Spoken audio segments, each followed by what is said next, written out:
সুপ্রিয় দর্শক, হক green world চ্যানেলে আপনাদের জানাই স্বাগত। আজকে থাম্বনেল এবং টাইটেল দেখে আপনারা বুঝতে পেরে গেছেন আমি কি গাছের ভিডিও করছি। হ্যাঁ, ঠিকই ধরেছেন, এটা হচ্ছে কালাঞ্চো। এই কালাঞ্চো কিন্তু আমার একাধিক রঙের হয়, সাদা হয়, গোলাপি হয়, লাল হয়, হলুদ হয়।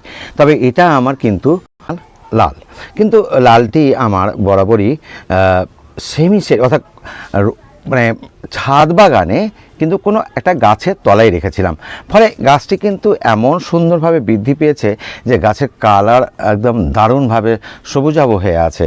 কিন্তু গাছটিতে যে কোনো কারণে হোক এখনও ফুল আসেনি। কিন্তু যে গাছটি আমি ইনডোরে রেখেছিলাম, যেখানে দুপুরবেলা কিন্তু বিশেষ করে আমার দক্ষিণ সাইডের ব্যালকনিতে রাখার ফলে আমার মোটামুটি 4 ঘন্টা মতো প্রায় রোদ পেত, কিন্তু এই গাছটি ঠিকভাবে না বাড়লেও ফুল কিন্তু চলে এসছে। তো জাত আলাদা কিন্তু একই প্রজাতির, অর্থাৎ দুটোই হচ্ছে কালাঞ্চো। তো এদের পরিচর্যার ব্যাপারে একটুখানি আমি আপনাদের ওভারভিউ দিব।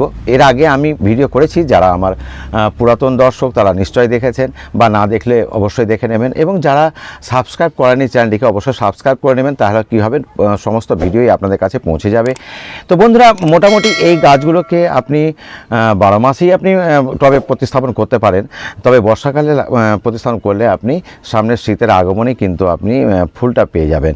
তো এই ধরনের গাছের জন্য টব খুব একটা বর্ণিত হয় না, 6 থেকে 8, খুব বেশি হলে 10 ইঞ্চি টব নেবেন। আর এই গাছের পরিচর্যা অত্যন্ত নগণ্য। মাটি বলতে আপনারা 50% মাটি নেবেন, 30% কম্পোস্ট, 20% নিয়ে নেবেন আপনি কোকোপিট। আর যদি একান্তই আপনার কাছে যেমন হাড় গুঁড়ো, নিমখোল এসব থাকলে আপনি দিতেই পারেন। তো এইভাবে মাটি তৈরি করবেন। আর গাছটা কিন্তু ময়েস্ট পছন্দ করে, অর্থাৎ একটু ভেজা ভাব, আর কিন্তু জমা জল নয়। জমা জল হলে এর গাছের বৃদ্ধিটা ঠিকভাবে হয় না এবং শাখা প্রশাখাও খুব একটা বেশি ছাড়ে না। কিন্তু যখন ফুল আসতে শুরু করবে, যখন যেমন কুড়িগুলো চলে এসছে আমার, তাহলে এখানে কিন্তু জলের পরিমাণটাকে আপনাকে কমিয়ে দিতে হবে। তো এইভাবেই পরিচর্যা করবেন। রোগ পোকা একেবারে হয় না, তবে কখনো সখনো হয়তো মিলিবাগের একটা আক্রমণ হয় খুব সামান্য পরিমাণে, তখন আপনি একতারা দিয়ে দেবেন।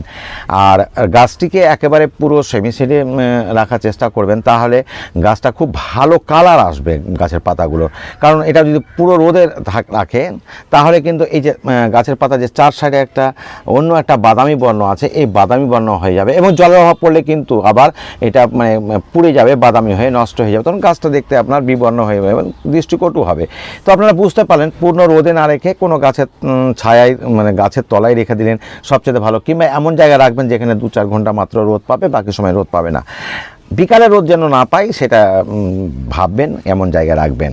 তো আপনার গাছের টবের কথা বললাম, মাটির কথা বললাম, রাখবেন কোথায় সেটাও বললাম। খাবারটা আবার খুবই কম লাগে, আপনি বছরে 3-4 বার খাবার দিলেই হলো, মানে 3 মাস পর পর দিলেই কোনো অসুবিধা হয় না, খুব একটা রিকর্ড হয় না। তবে জলটাই খুব সচেতনভাবে দিতে হবে, আর নিম তেলটা মাঝে মাঝে স্প্রে করে দেবেন, তাহলে কোনো রোগ পোকা হবে না আশা করি।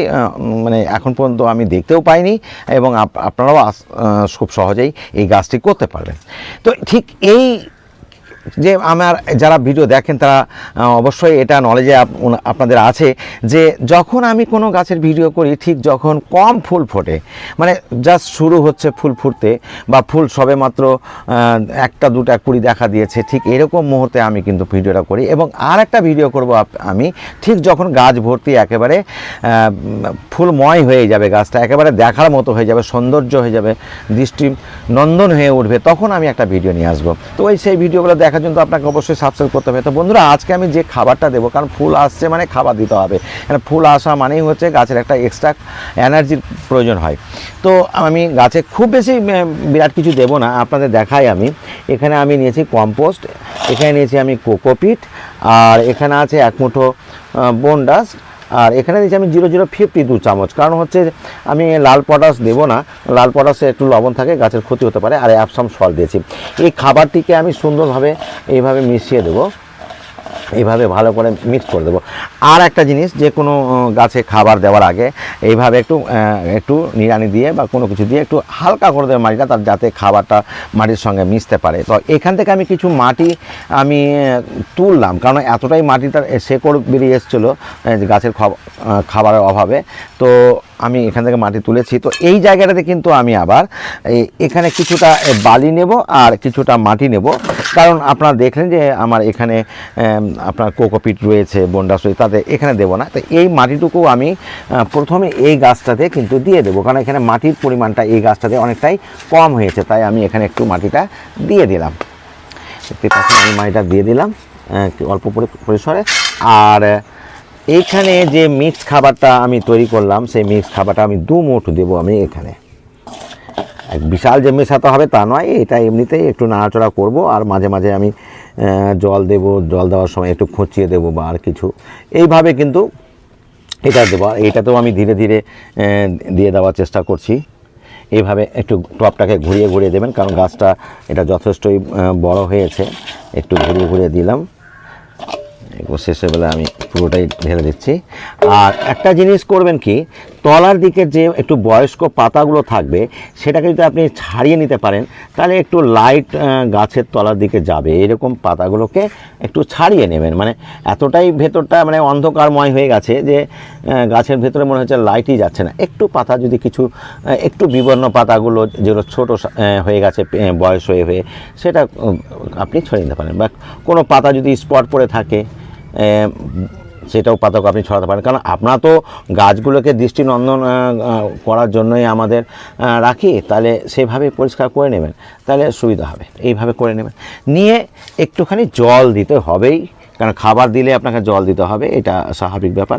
তবে আমি এখন একটু বেলা হয়ে গেছে তবুও জল দিচ্ছি, আপনারা কিন্তু সেভাবে দেবেন না, কারণ এটা সকাল বা সন্ধ্যাবেলা দিলেই সবচেয়ে উত্তম। আর এই গাছের জন্য আপনি যে নিম খোলটা দেবেন, সেটাকে আমি একটু অন্যরকমভাবে প্রসেসিং করছি, কেন মানে অ্যাকচুয়ালি আমি এই যে নিম খোলকে আমি ভিজিয়ে রাখি, নিমখোলকে ভিজিয়ে রেখে, আর সেটা এর সঙ্গে আমি কিছু কম্পোস্টকেও ভিজিয়ে রাখি। আর এই যে আমরা